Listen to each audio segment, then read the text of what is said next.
Evening, it's Adil Fazal here, market analyst at cfds.com. This video is being brought to you by cfds.com. Be sure to visit the website and certainly explore the products and services on offer. Alternatively, you can visit the educational site where this video will be uploaded and other charts as well. Okay, let's try and decipher exactly what's happening here in terms of the US markets. Let's try and look at the chronology of events and certainly trying to fit the jigsaw pieces together. Now, in terms of the Asian markets overnight, we had the Shanghai down, we had the Nikkei up, we had stronger Chinese data as well. So everything was certainly looking promising and certainly looked strong in terms of the overnight futures held in overall. Now, we did have Eurozone CPI data coming slightly higher than expected, which did help the euro to a large extent and certainly did obviously trigger the anti-QE trade. We had industrial production actually come out weaker than expected in the Eurozone, which obviously did hamper the ability of European indices to obviously rally. And then we had some comments with regards to a negative inflation rate in the US, which again helped the euro rally and obviously put pressure on European indices. Now, European indices certainly is a tricky one to grasp, because you have the QE trade in the background, so you have the QE put, but yet the put is not actually activating, is not actually having its desired effect. Even with the euro moving lower, I mean, not collapsing, I'd say lower. Obviously, we are now back in the 1.08 region, and that should technically be helping European indices, but it's not actually having the desired effect. So, again, we had the scenario with regards to Asian markets relatively upbeat, although having said that, the Shanghai certainly was under pressure. But we had stronger Chinese data. Now, German indices have obviously started to fall, or started its actual decline based on the weaker situation in Shanghai and in China. And then obviously that has its knock-on effects. Now, given the fact that the Chinese imports and exports were actually stronger than expected, and that should certainly have reversed the decline in the DAX. So tricky, okay, very, very tricky. And again, you can attribute the sell-off to potentially a stronger inflation reading, which obviously is certainly doesn't bode well for German indices. Now, let's try and decipher this and let's see exactly where we are. Now, given the fact that the German DAX finished around the 9760, 9770, given the fact that the FTSE finished around the 5850 region, given the fact that US markets have been absolutely butchered, okay, let's try and look at the markets from that perspective. Now, first of all, Asian markets, I'll start with the Asian markets because obviously they dictate, and let's see exactly where they stand. Now, let's just see if I've actually included, yes, there we go. Okay, so the Nikkei, given the fact that the Nikkei is currently trading or currently being quoted at the price of, bear with me, have I got a chart of the Nikkei here? Yes, I have. Okay, so 17,250. So we're back in that zone, or back into that pivot low at 17,200.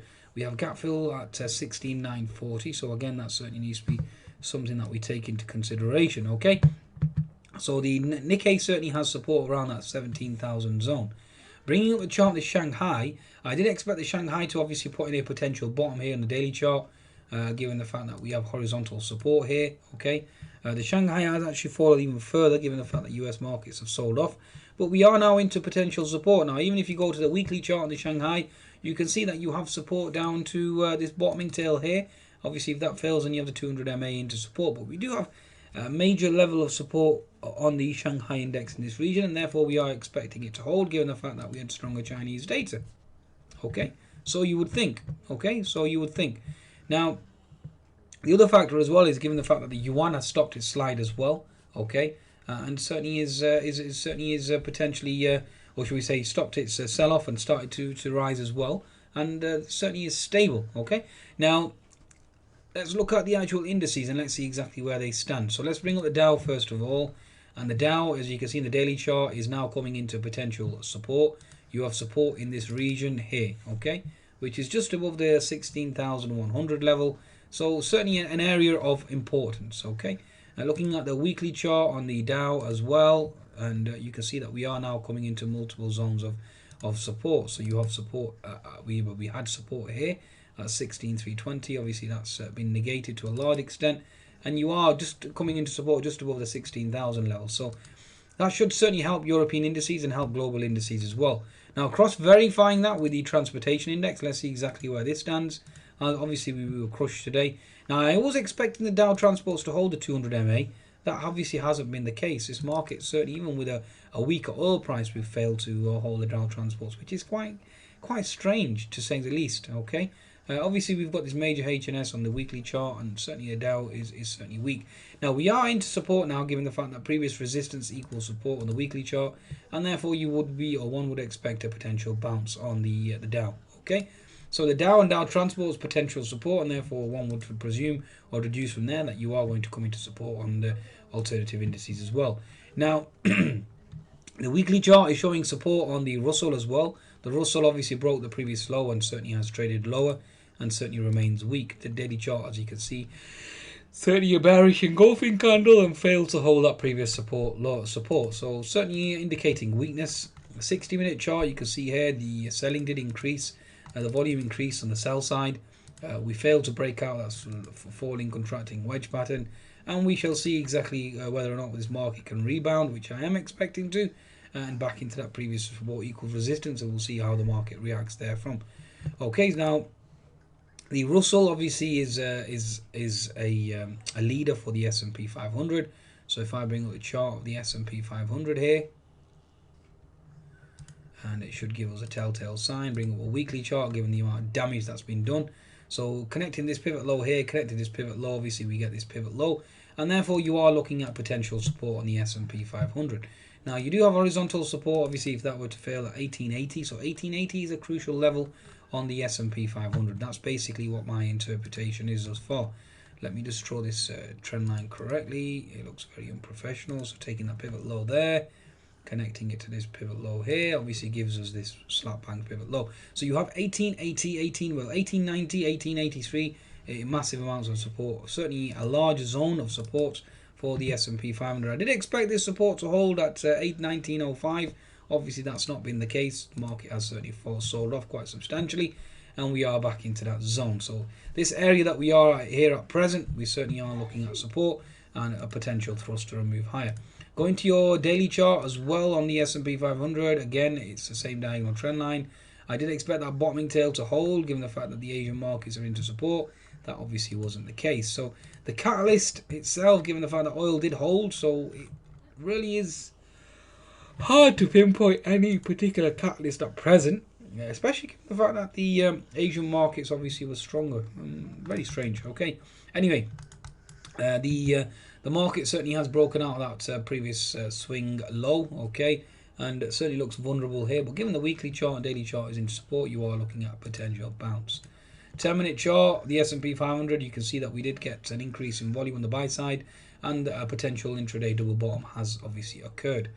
Now, taking the pivot highs and just connecting the highs together, and you are looking for a potential break of this trend line, and obviously the market's off you go to the races. Now, any reversal will be capped at 1915, which is your first previous support equals resistance, and that's a zone certainly to observe. Okay.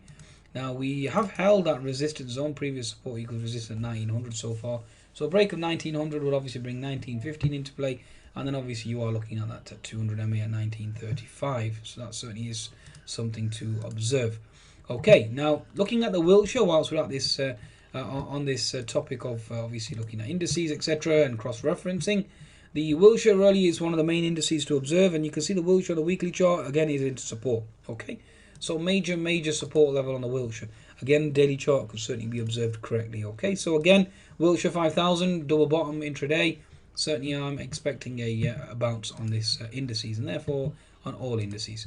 Now looking at the actual, now again, one of the reasons why I was perplexed with regards to today's sell-off is because of the topping tail that was put in on the VIX. Yesterday, obviously, we had, the last 2 or 3 days, we've had a topping tail, then a reversal, and then obviously a market has bounced higher today. But you are looking at a potential top on the VIX, given the fact that that gap has been filled. So, given the sell-off in the US markets, the VIX did not show the fear. Now again, interesting. Okay, interesting and baffling as well to a large extent. So, given the fact that the VIX is obviously potentially topping out, and therefore that should bode well for US indices, and that hasn't been the case. So again, food for thought, something to consider going into tomorrow's trading. Okay. Also, on the 60-minute chart, you can clearly see that we have a HNS formation. Now the right shoulder is currently testing the fib 75%. That's expected to hold, and therefore looking for a new low, and therefore obviously a lower high, and obviously that bodes well for indices in general. Now we are looking at oil, and it's interesting here. You can see we had an increase in volume, so the volume increased the day before, and we actually are putting a doji candle, and that was based on the fact that we had weaker day. Well, the data itself was bearish in terms of the inventories, but Mr. Putin just to talk or discussion of a potential cut in the production of oil will certainly put in a potential pivot here as well. Okay, 60-minute chart of oil, you can see that we are building a base. We did not make a lower low, and therefore you are looking at a potential reversal. Given the fact that we have a falling contracting wedge pattern type formation here, okay, and you are looking for a break. So oil certainly has put in a base. Hence the reason why, again, I was baffled as to the indices as to why they were so weak. Okay, certainly is a confusing time out there in the trading world. Okay, so based on this alone, you should see US indices certainly attempting a reversal and a move higher. Okay, right. Let's look at copper as well. Whilst we're looking at commodities, copper chart of copper again has broken below and certainly is consolidating and certainly remains weak. On the 60-minute chart, you are looking at potential support. No new low was put in. Now, whilst we're looking at copper, you can see that it's certainly holding support, therefore is bullish for the equity market. We need to observe also is the chart of the dollar. The dollar index on the daily chart, you can see here, is actually into that resistance zone. Okay, so again, something to consider. We did put in a pivot, a new high, and that obviously failed to play out. So a sharp reversal there in the dollar's fortunes. Okay, and you do have an unfilled gap below that the potential needs to close, and you have not made a higher high. You're making a lower high. Okay, and therefore you're expecting a lower low. Okay, and that's basically my interpretation. Okay, of the dollar index itself. Also, with regards to the talk from Fed members today, overall it was dovish, and therefore you are looking for a weaker dollar, given the fact that you have this risk-off scenario. But we are still looking for a weaker dollar, and obviously that will send the euro, the Kiwi, and the Aussie potentially higher as well. So certainly, again, food for thought, something to consider. Okay. Now, looking at the indices, back to the indices again. Now, let's bring up the chart on the Nasdaq, or should we say the biotechs first of all. The biotech certainly an ugly day, and you can see there we've broken potential support. Okay, looking at the weekly chart of the biotechs, you are now coming into support, so previous resistance equals support, and this is a zone that we're going to watch, and we are now into as well. Okay, so certainly a potential area of support on the weekly chart for the biotechs. Looking at the semiconductors, let's bring up a daily chart. You can see that we are into gap fill support. Obviously, you have support just below, and therefore the actual semis certainly are indicating support on the daily chart. Looking at the weekly chart itself, yes, you have this zone here. This is a key zone for the chart of the semis, and you are looking at potential support for the semiconductors themselves. And that obviously means bullish price action for the Nasdaq. Okay. Now, the daily chart on the Nasdaq is in no man's land. You do have an unfilled gap at 4080. That certainly is vulnerable to being closed. But given the fact that we had stronger Chinese data, and given the fact that the Nikkei was higher, again, very, very strange as to why the obviously the Nasdaq is certainly weak. Okay, certainly a baffling prospect. 60-minute chart, we have obviously had this flush, quite a substantial flush as well. Initially, I was trading the Nasdaq and I was expecting an inverted head and shoulders formation, given the stronger Chinese data being the catalyst. And off we go to the races, and that obviously did not transpire. The inverted head and shoulders formation certainly lost its credibility, and the market sold off quite substantially. Now, I have been stopped out on multiple occasions today. I was up 150 points this morning, and now I'm actually break even. Okay, so I have been stopped out multiple times on my long positions today based on this formation.